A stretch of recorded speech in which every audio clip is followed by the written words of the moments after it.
Baik, bismillahirrahmanirrahim. Assalamualaikum warahmatullahi wabarakatuh. Selamat malam guys. Alhamdulillah nih, saya dapat ide. Seiring berjalannya waktu, tadi saya berpikir-pikir gimana ya supaya bisa menyampaikan materi gitu. Ternyata di HP saya ada aplikasi untuk merekam.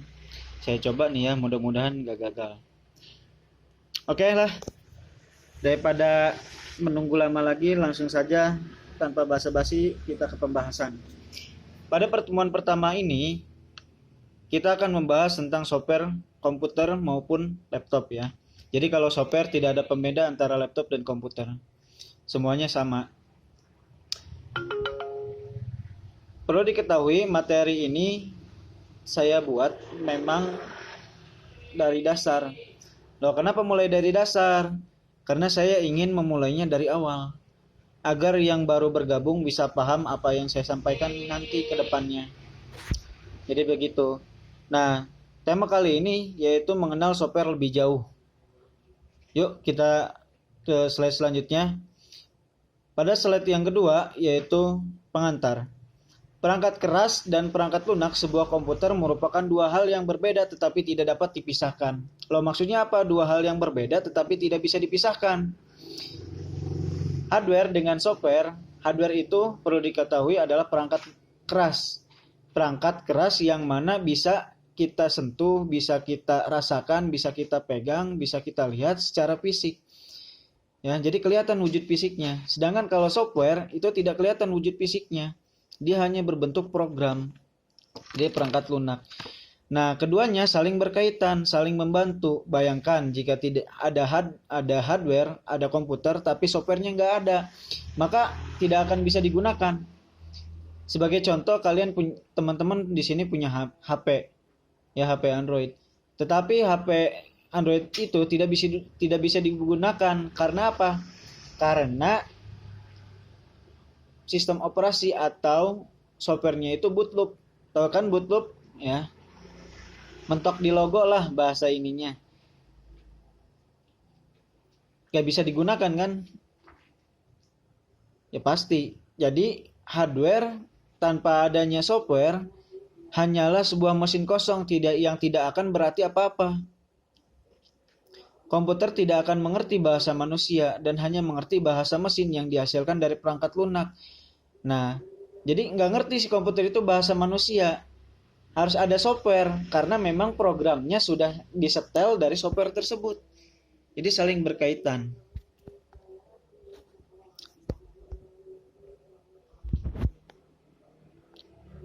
Nah, yuk kenalan dengan software. Software itu naon sih gitu ya. Software itu apa? Software itu merupakan perangkat lunak yang tidak bisa kita sentuh ya, maupun dilihat wujud fisiknya. Sekalipun tidak berwujud fisik, keberadaan software memang sangat penting. Istilah software sebenarnya mengacu ke sekumpulan instruksi dan data komputer yang terorganisasi. Maksudnya apa di sini? Istilah software sebenarnya mengacu ke sekumpulan instruksi. Instruksi itu apa? Instruksi itu yang saya ketahui, instruksi itu adalah sebuah perintah ya. Sebuah perintah dan dari data komputer yang terorganisasi. Jadi udah terinstruksi, udah diperintahkan dari sananya, udah ada perintah. Nah, yang terorganisasi dari komputer. Contohnya aplikasi Microsoft Word. Nah, ini paling lumrah ya. Pasti hampir kalangan semua mahasiswa itu menggunakan Microsoft Word untuk kebutuhan tugas kampusnya. Nah, kira-kira pengertian dari Microsoft Word itu kan digunakan untuk pengolah kata, membuat dokumen, dan lain sebagainya. Nah, kalau misalkan Microsoft Word itu digunakan untuk membuat editing video, kira-kira bisa nggak? Jelas, pasti jawabannya tidak bisa. Karena memang bukan tupoksinya, bukan juga tugasnya. Seperti itu. Mudah-mudahan paham ya. Nah, di slide berikutnya, software terbagi menjadi dua. Ada software menurut jenisnya, ada juga software menurut distribusinya. Software menurut jenisnya itu apa? sistem operasi. Sistem operasi itu yang biasa kita sebut dengan Windows 7, Windows 8, Windows 10. Nah, itu termasuk ke sistem operasi. Nah, apa pengertian dari sistem operasi tersendiri? Ya. Sistem operasi adalah alat yang menjembatani kinerja hardware dengan software agar keduanya bisa saling bekerja sama. Saya ulangi. Sistem operasi adalah alat yang menjembatani kinerja dari hardware dengan software agar keduanya bisa bekerja optimal. Seperti yang disebutkan pada slide yang pertama, bahwa hardware tanpa adanya software tidak akan berarti apa-apa. Adanya software tapi tidak adanya hardware, ya percuma juga. Jadi keduanya saling berkaitan, saling membutuhkan, saling melengkapi. Ya. Seperti itu. Nah, yang kedua, bagian sini kita jabarkan satu-satu. Programming language, bahasa pemrograman. Bahasa pemrograman ini yang membuat aplikasi di Windows atau di komputer berjalan dengan maksimal. Nah, bayangkan coba kita telah kembali, aplikasi TikTok dibuat melalui apa? Nah, ini salah satunya membuat menggunakan aplikasi yang jenisnya programming language, yaitu bahasa pemrograman Android. Nah, program aplikasi yang selanjutnya, program aplikasi. Apa itu program aplikasi? Program aplikasi yang memang yang dibuat dengan tujuan supaya bisa mempermudah pekerjaan dari si pengguna, dari si user tadi. Contoh, kalau kita pengen ngetik atau ngeprint, itu kayak gimana? Nah, harus ada aplikasinya. Aplikasi Microsoft Word supaya kita bisa ngeprint. Supaya kita bisa ngetik juga. Kita butuh presentasi. Harus menggunakan aplikasi apa? Gak mungkin pakai aplikasi Microsoft Word. Pastinya menggunakan aplikasi PowerPoint.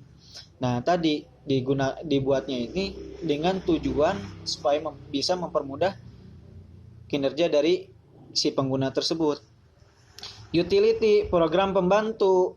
Program pembantu itu apa ya? Seperti kayak driver, wifi, musik, ya, supaya sound, ya. Terus kalkulator, apalagi tuh? Masih banyak yang lainnya, ya. Terus software menurut distribusinya, pengembangan dan pemasarannya. Nah, ini jarang dibahas ketika sekolah ataupun kuliah. Software menurut distribusinya itu terbagi menjadi 5. Pertama yaitu adanya adware. Adware itu apa?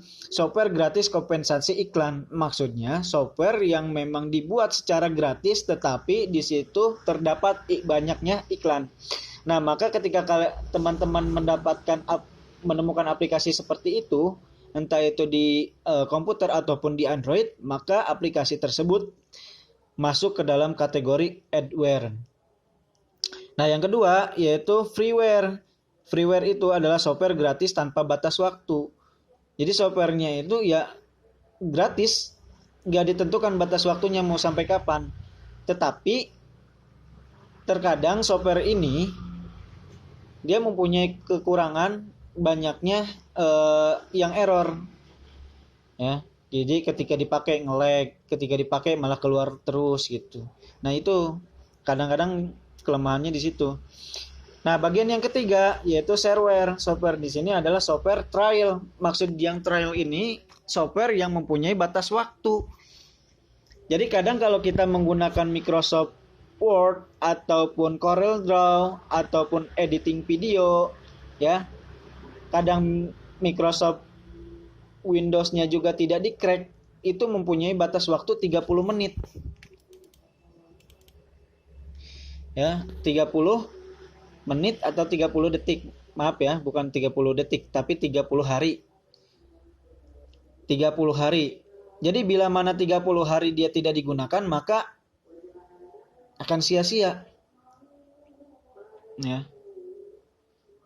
Ya akan muncul beberapa masalah seperti halnya kalau teman-teman menemukan kasus seperti layar desktop nih, tampilan Windows udah diganti layarnya masih aja tetap hitam. Nah, itu dari Windows-nya yang belum diaktifasi atau dalam masa trial. Nah, yang selanjutnya yaitu spyware. Software nakal. Kok saya tulis software nakal sini? Sebetulnya bukan bahasa nakalnya ya, tapi saya terjemahkan supaya teman-teman bisa paham. Software ini diciptakan untuk memata-matai, ya, mengawasi, intel lah gitu contohnya. Jadi ada orang yang nakal menggunakan aplikasi ini untuk memata-matai aktivitas kita. Lalu dicurilah data kita dan dijual ke orang lain. Nah, ini salah satu software yang nakal. Open source di sini apa? Software yang memang bisa digunakan dan juga bisa dikembangkan oleh si penggunanya tadi. Kok bisa digunakan? Lalu kalau kayak gitu rusak? Enggak. Karena memang kan software bawaannya masih tetap utuh. Jadi kalau ada orang yang pengen mengacak-ngacak atau pengen mengembangkan si software ini, ya no problem gitu. Mangga dibebaskan source kodenya.